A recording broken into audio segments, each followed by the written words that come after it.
Hey folks, welcome back. I'm Brendan from Bluelight, and here's my question to you today. If you're preparing for the Police Assessment Centre and you've got your role plays ahead of you, how are you going to manage the lack of social cues? Now, this is a great phrase that I picked up off my client today.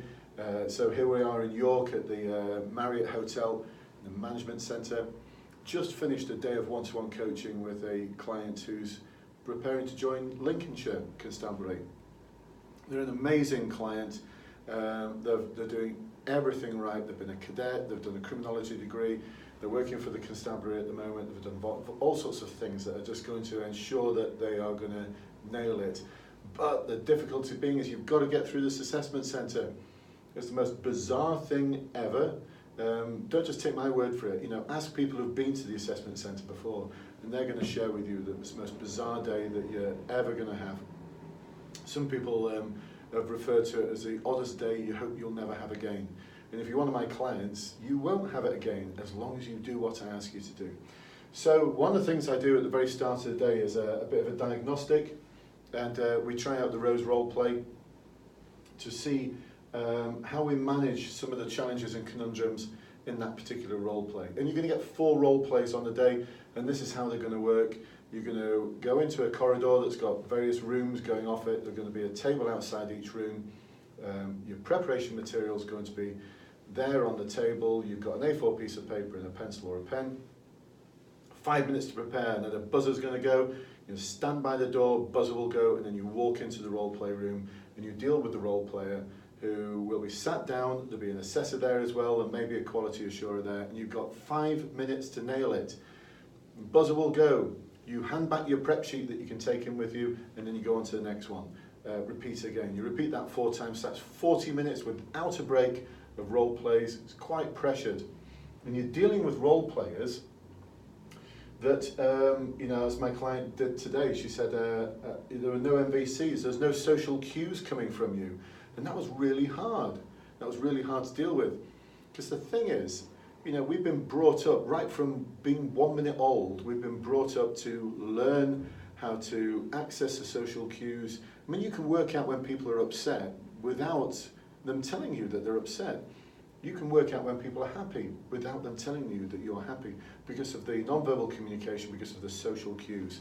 It's a great phrase that my client used today. There's a complete lack of social cues. So we've got to manage this odd conversation with someone who's just staring you in the face, who's got about 15 or 18 lines in the world, and will say them without emotion. If you get a role player who's being a little bit more emotional, then that's an absolute bonus, but it probably means that they're new and they're going to get told off by the College of Policing for being too personable, or showing too much emotion, or whatever it might be. So most of the role players, lack of emotion. One of my clients described, she didn't describe the scenario, but she described how her role play was talking about how upset they were, how difficult it was, the effects on their business, but was smiling all the time. What on earth is that all about? Extraordinary stuff going on at these role plays. Anyway, we've got to make sure that we can adapt to that. And the way we did it today is we just practiced and we practiced and we practiced and we practiced. So once you've got the technique and structure right, and all of this is a sort of debrief of the technique and structure, I'll do another little video for the client-only group, for those people who are already on my courses, my client-only Facebook group. By the way, check the links below if you want to find out about the big open Facebook group that anyone can join. It's September 19 at the moment, and there's about 7,500 people in it. All supporting and guiding each other in a very ethical way towards success at the assessment centre, success in the recruitment process. So there's some other great learning there as well, but the key thing is that how to manage those MVCs, or the complete lack of MVCs. My client had been practicing, but she's been practicing with the mum and dad, and the mum and dad, of course, aren't as good at being a role player as I am. Because I will role play for my clients in my seminars and one-to-ones exactly as the role players are going to be on the day. So, shall I give you some more top tips? Yes, why not? Let's pull out of this some more little things. Yeah, this was really good. This part here, this is something my client did really well today. So she used her notes, She made notes, she knew exactly what to write on the notes. The base foundation of her notes is she could do it with her eyes closed. And the way she did that was she took the CUDSA framework, confront, understand, define and summarise, solutions, assess and monitor, result. She took that framework and she knows exactly what needs to go in each one of those compartments. And she used blocks. She sort of chunked things down, and she actually drew a line underneath each one, so she knew that once she'd gone past that line, it was, that was it, she's into the next phase. And she read and she used the notes. So the way she held them in front of her, she'd practice so that it didn't come across like she was hiding behind something. It just came across like I'm still looking at the role play, but I've got my notes I could refer to. And the way she went and looked at them and then looked at me and gave me whatever spiel she needed to give me, first class. It didn't happen by happy accident. It's happened through practice. It's happened through rehearsing the skills that are needed to completely nail the assessment centre. So she did that really well, but later on, when I was sort of pushing her a little bit, saying it's a bit harsh, that isn't it, when she came up with a solution, that threw her, that threw her.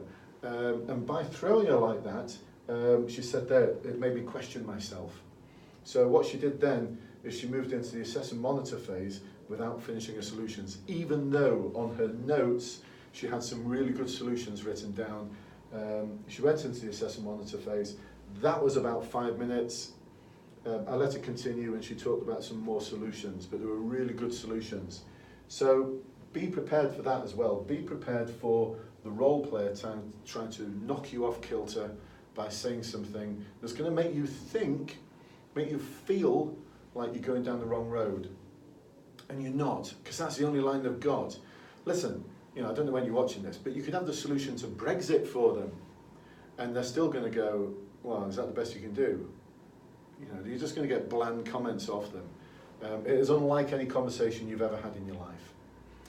So there you go, folks. I hope you found this useful and helpful, sharing a bit of the learning for you.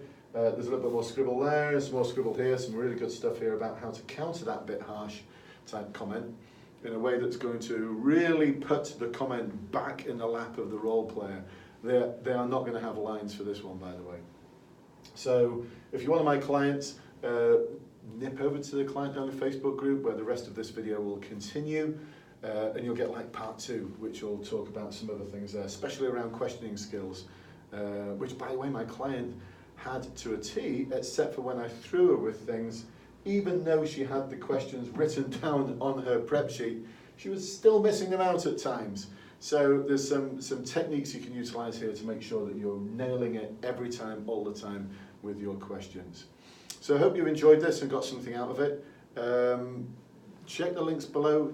The thing you need to do now, if this is something that you think, yeah, I need to have this kind of guidance, then you're going to find it in my online courses and in my seminars below.